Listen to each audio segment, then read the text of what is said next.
intinya, ya. Terus soal nomor 10.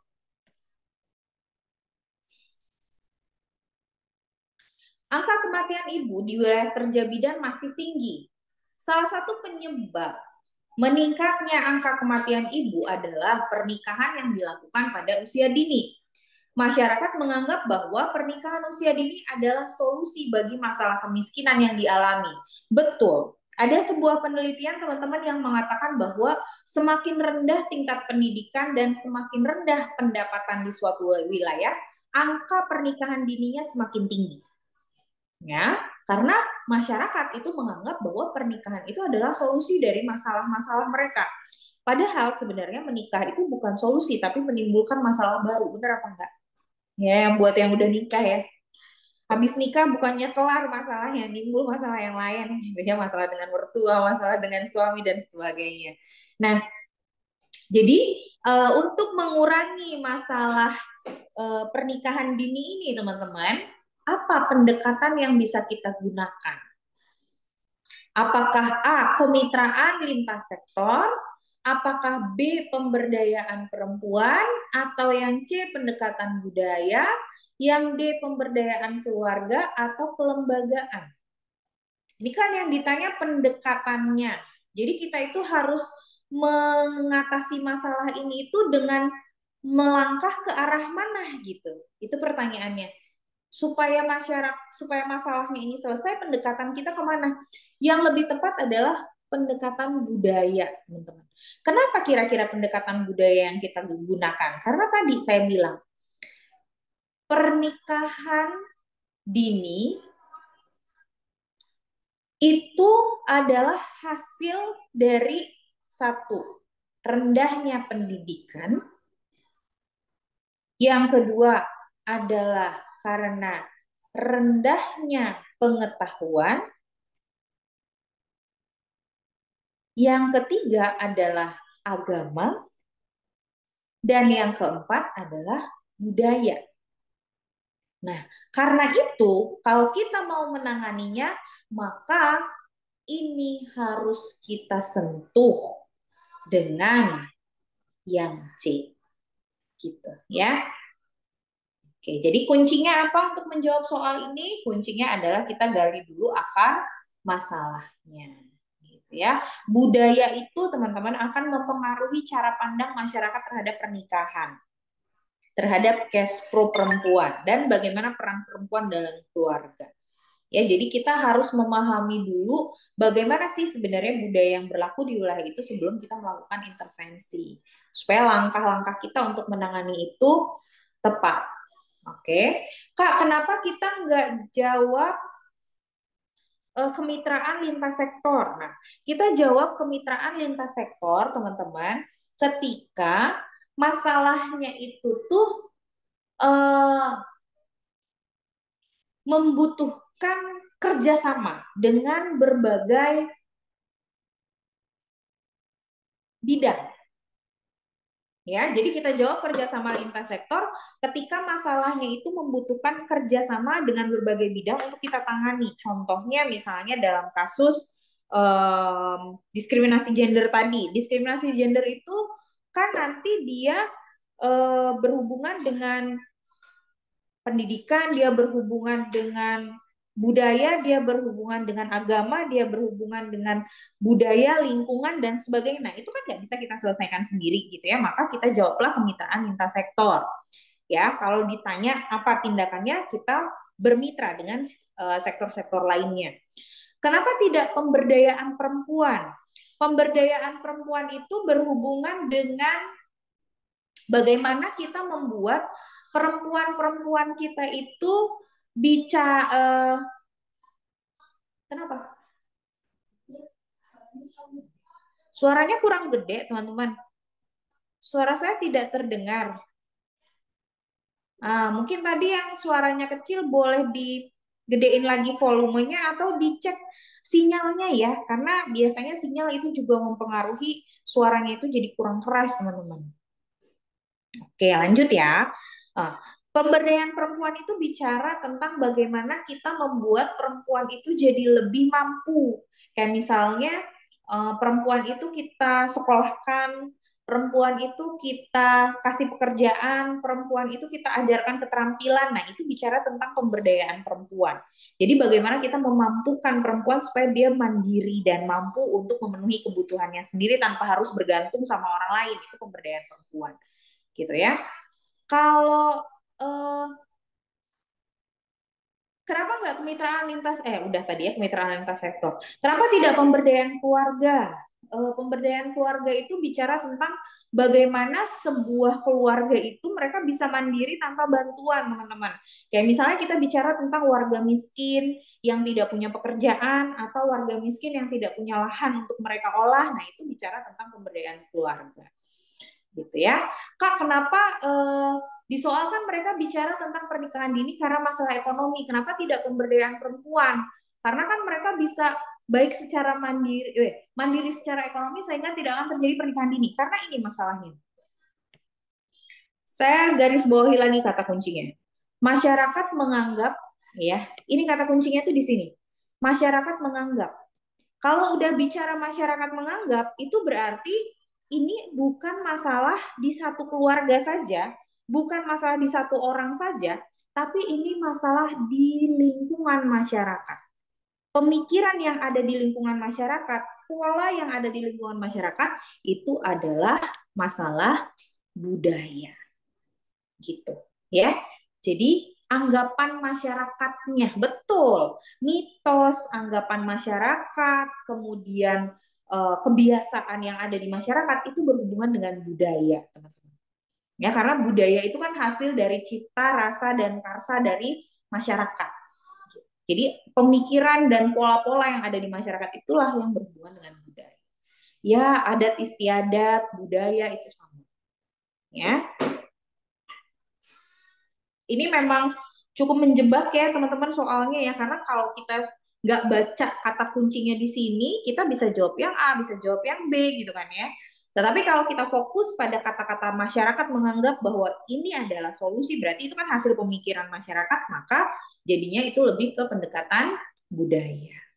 Ya, pendekatan budaya apa yang bisa kita lakukan, teman-teman? Kita pahami dulu kenapa ini terjadi. Kenapa masyarakat menganggap bahwa pernikahan itu sebagai solusi dari kemiskinan? Eh, apa yang selama ini menjadi pemahaman mereka? Gitu ya. Budaya itu kan bicara tentang kita menggali apa pemikiran yang ada di masyarakat. Kemudian nanti kalau misalnya kita sudah menggali akarnya, baru kita lakukan pendekatan kepada tokoh-tokoh masyarakatnya. Kita jelaskan bahwa kalau dia melakukan pernikahan usia dini, apa yang akan terjadi, apa risikonya, apa dampaknya gitu. Jadi pendekatan budaya itu dalam arti kita untuk memecahkan masalah itu harus melibatkan tokoh-tokoh yang ada di wilayah tersebut untuk membantu kita mempengaruhi masyarakat, untuk membantu kita mengubah pemikiran masyarakat. Nih, itu yang dimaksud dengan pendekatan budaya. Oke. Lanjut ya, kita ke soal berikutnya ya. Nomor 11.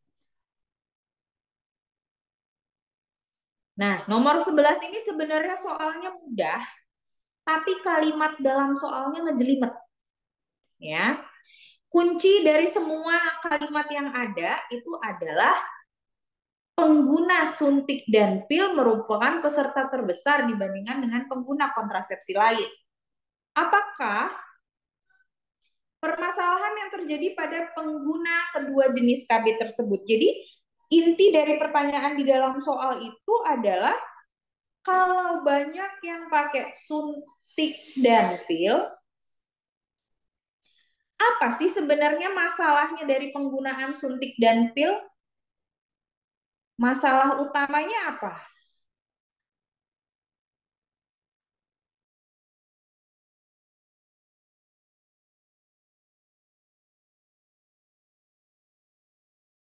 Coba kalian pikirkan. Kalau ada orang pakai suntik dan pil, biasanya mereka yang mereka keluhkan tuh apa?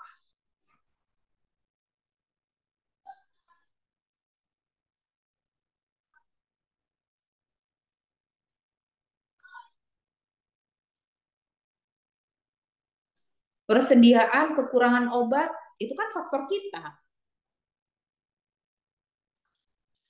Minat, kurang efektif, Takut. Gini teman-teman. Iya bener. Nah ini efek sampingnya banyak nggak sih? Suntik dan pil itu adalah kontrasepsi yang efek sampingnya itu paling banyak. Dan efek samping ini akan mengakibatkan apa? Kalau efek sampingnya banyak, maka ini akan mengakibatkan jadi drop drop out. Ya, drop out tahu nggak apa? Drop out itu dia stop ber-KB. Iya kan? Lupa minum pil, akhirnya ganti KB, gagal hamil. Suntik, banyak efek samping, jadi gemuk, jadi jerawatan. Akhirnya stop pakai KB. Nggak mau pakai KB lagi lah gitu. Banyak efek sampingnya dan sebagainya. Nah, ketika dia banyak efek samping, banyak yang drop out, banyak yang stop KB, berarti yang akan menjadi masalah itu adalah kesinambungan. Ya, kesinambungan. Kesinambungan itu apa? Bahasa Indonesianya kesinambungan. Bahasa Indonesia ini bahasa Indonesia. Bahasa gampangnya kesinambungan itu apa? Arti lain dari kesinambungan dan yang tahu?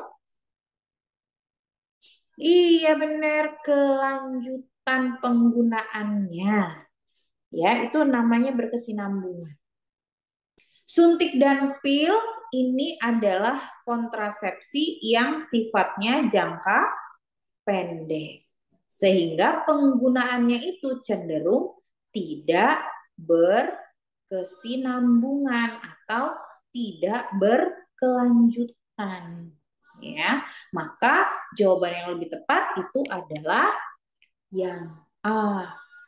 Kalau dia pakai suntik dan pil, dia akan banyak efek samping, dia akan banyak yang drop out, dia akan banyak yang berhenti, gitu ya. Tidak berkesinambungan.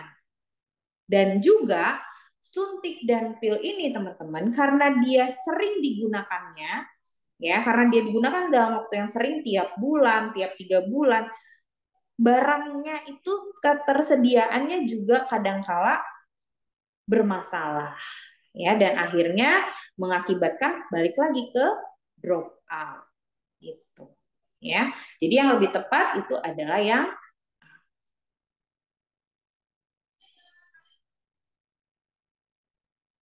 berapa lama maksimal penggunaan KB suntik dan pil. KB suntik itu dianjurkan tidak lebih dari 2 tahun ya teman-teman ya. Karena kalau dia digunakan lebih dari 2 tahun itu maka dia akan mengakibatkan adanya pengeroposan tulang, risiko kanker yang lebih tinggi. Ini sudah pernah kita bahas di materi KB. Ya, kenapa bukan yang E, Kak? Ketidaksesuaian jenis kontrasepsi. Ketidaksesuaian itu kan bicara tentang cocok atau tidak cocok. Nah, di dalam soal ini kan nggak ada yang ngomongin cocok atau tidak cocok ber-KB. Dia cuma ngomong bahwa lebih banyak pengguna KB suntik dan KB pil. Dari banyaknya orang yang menggunakan KB, lebih banyak orang yang menggunakan KB suntik dan pil. Apa sih kekurangannya KB suntik dan pil itu? Inti pertanyaannya. Ya, kekurangan dari KB suntik dan pil adalah tingginya angka drop out karena tidak berkesinambungan dan juga adanya masalah dengan stok gitu. Sehingga jawaban yang relevan adalah yang A, seperti itu.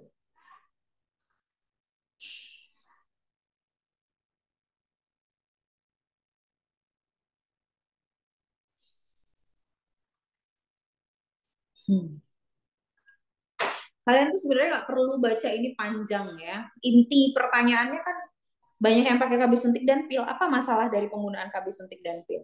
Udah itu doang pertanyaannya. Ya, jangan bingung-bingung. Yuk lanjut, nomor 14. Bidan A bersama kader sedang melakukan kunjungan rumah untuk melakukan pendataan P4K. Ya, Bidan kemudian mencatat hasil pengkajian di tiap ibu hamil pada, nah ini gampang. Kalau udah bicara P4K, teman-teman, hasil dari pengkajian kita kan kita nanya, ibu namanya siapa, kapan TP-nya, rencana melahirkannya di mana, nanti rencana partusnya di mana, siapa yang akan mendampingi, transportasinya gimana, udah ada pendonor atau belum gitu kan, itu yang kita tanya dalam P4K. Nanti hasilnya itu kita tulis di stiker P4K, nanti ini kita tempel di depan rumah ya. Jadi ketika terjadi kegawat daruratan ya, nanti masyarakat yang akan menolong si ibu udah tahu, oh di sini ya rencananya melahirkannya, berarti nanti kita antar ke sana. Oh, kalau terjadi perdarahan nanti kita teleponnya si ini. Oh, si ibu ini kalau dirujuk nanti kita teleponnya ke bapak ini gitu. Itu kan tujuannya dari P4K itu kan perencanaan persalinan dan penanganan kegawat daruratan ya kan teman-teman ya. Jadi jawaban yang lebih tepat adalah yang D, stiker P4K. Jangan jawab buku register. Buku register itu kan untuk pencatatan kita untuk pelaporan, bukan untuk pendataan P4K. Ya.